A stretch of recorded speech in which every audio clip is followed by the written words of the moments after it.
to? Padlock pero walang butas tapos wala ring passcode? Paano to bubuksan? Grabe, kakaiba to. Ito yung smart padlock na magnetic keys.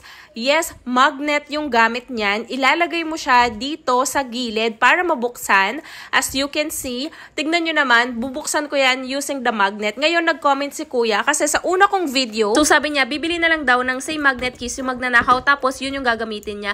But as you can see sa video, tignan nyo naman, itong kabilang magnet keys na ginamit ko sa isa pang padlock, ayan, i-demo ko siya sa inyo, hindi siya mabubuksan. Kahit anong gawin nyo, hindi mabubuksan. So, yun yung pagkakaiba niya sa regular padlock. So, ayun lang, 'di ba? Mas unique siya para sa akin compared sa mga regular na padlock. Nga pala, mayroong possibility na mabuksan to sa mga regular na malaking magnet. Meron kasi ako nakitang video before. Yun lang yung nakikitang cons ko, pero mahirap siyang buksan. Nakita ko yung video niya, dapat talaga malapat mo. Parang meron siyang certain magnet na kailangan mong ilapat. Actually, okay lang din to. If you want, I will link